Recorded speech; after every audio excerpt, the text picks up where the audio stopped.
Assalamualaikum warahmatullahi wabarakatuh. Kami dari kelompok 10 akan mempresentasikan hasil diskusi kami mengenai PSAK 110 akuntansi suku.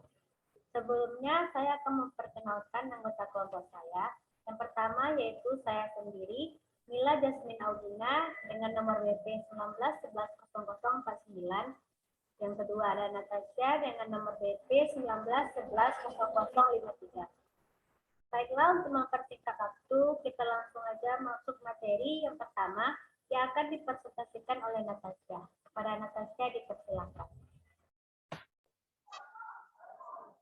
Baiklah, saya Natasha akan membahas materi kami mengenai yang pertama, yaitu pengertian suku, yang kedua karakteristik suku, yang ketiga pengakuan dan pengukuran, yang keempat jenis suku, yang kelima pihak yang terlibat dalam suku, dan yang keenam tujuan penerbitan suku.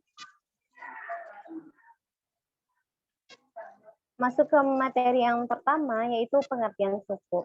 Suku atau obligasi syariah menurut Fatwa Dewan Syariah Nasional nomor 32 DSN-MUI adalah surat berharga jangka panjang berdasarkan prinsip syariah yang dikeluarkan emiten kepada pemegang obligasi syariah yang mewajibkan emiten untuk membayar pendapatan kepada pemegang obligasi syariah berupa bagi hasil atau margin atau fee serta membayar dana obligasi pada saat jatuh tempo.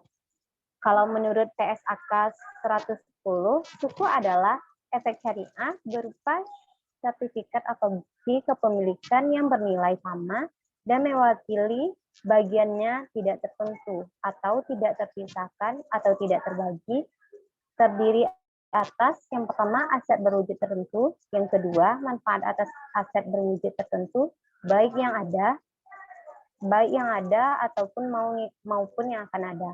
Yang ketiga jasa yang sudah ada maupun yang akan ada. Yang keempat aset proyek tertentu, dan yang kelima kegiatan investasi yang telah ditentukan. Selanjutnya karakteristik suku. Karakteristik suku ada 3. Yang pertama yaitu suku merupakan hasil bukti kepemilikan suatu aset berwujud atau hak manfaat. Yang kedua yaitu imbal hasil suku berupa sewa, margin, atau bagi hasil. Yang ketiga yaitu bebas dari unsur riba, gharar, dan maisir. Selanjutnya yang materi yang ketiga yaitu pengakuan dan pengukuran. Yang pertama, pengakuan dan pengukuran suku ijarah.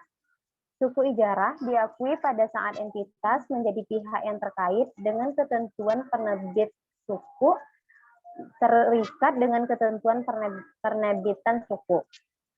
Selanjutnya, suku ijarah diakui sebesar nilai nominal disesuaikan dengan premium atau diskonto dan biaya transaksi terkait dengan penerbitannya. Selanjutnya, setelah pengakuan awal, jika jumlah tercatat berbeda dengan nilai nominal, maka perbedaan tersebut diamortisasi secara garis lurus selama jangka waktu suku ijarah. Dan yang terakhir yaitu beban ijarah diakui pada saat terutang. Selanjutnya, yang kedua, pengakuan dan pengukuran suku mudharabah. Yang pertama yaitu suku mudharabah diakui pada saat entitas menjadi pihak yang terkait dengan ketentuan penerbitan suku mudharabah. Yang kedua, suku mudharabah diakui sebesar nilai nominal. Yang ketiga, biaya transaksi diakui secara terpisah dari suku mudharabah. Yang keempat, biaya transaksi diamortisasi secara garis lurus selama jangka waktu suku mudharabah. Dan yang kelima, bagi hasil menjadi hak investor, suku mudharabah diakui sebagai pengurangan pendapatan, bukan sebagai beban.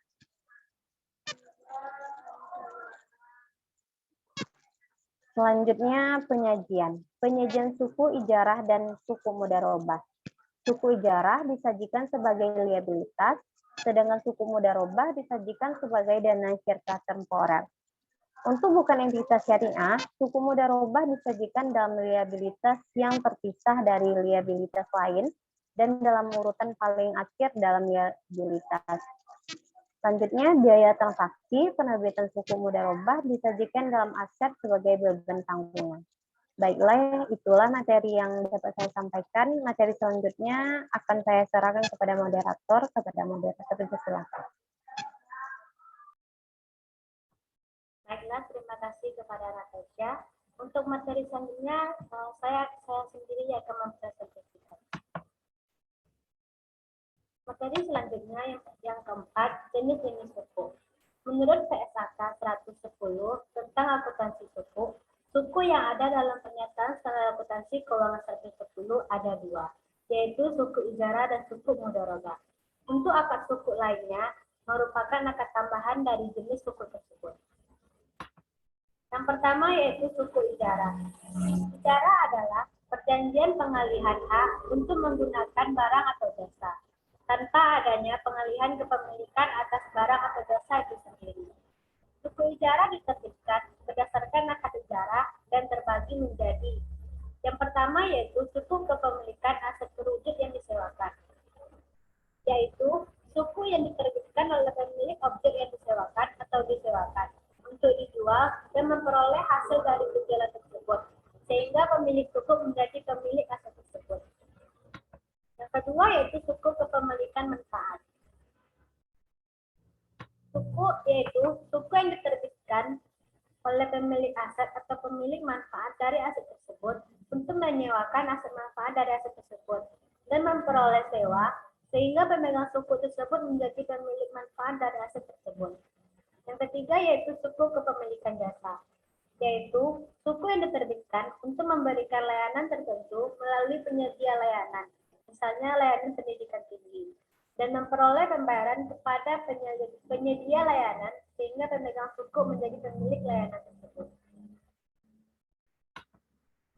Yang kedua yaitu suku mudharabah. Suku mudharabah adalah suku yang mempresentasikan suatu proyek atau kegiatan usaha yang dikelola berdasarkan akad mudharabah dengan menunjuk salah satu partner atau pihak lain sebagai mudharib atau pengelola usaha dalam melakukan pengelolaan usaha tersebut. Dalam hal ini, penerbit suku adalah pihak mudharib sebagai pengelola dan pembeli suku adalah pemilik modal atau sahibul mal. Dan penerbitan suku adalah modal mudharabah, sehingga pemegang suku menjadi pemilik harta atau aset mudharabah. Materi selanjutnya yaitu pihak-pihak yang terlibat dalam penerbitan suku. Yang pertama yaitu obligor. Obligor adalah pihak yang bertanggung jawab atas pembayaran pokok serta imbal hasil suku yang diterbitkan. Yang kedua yaitu Special Purpose Vehicle atau SPV adalah badan hukum yang didirikan khusus untuk kepentingan penerbitan.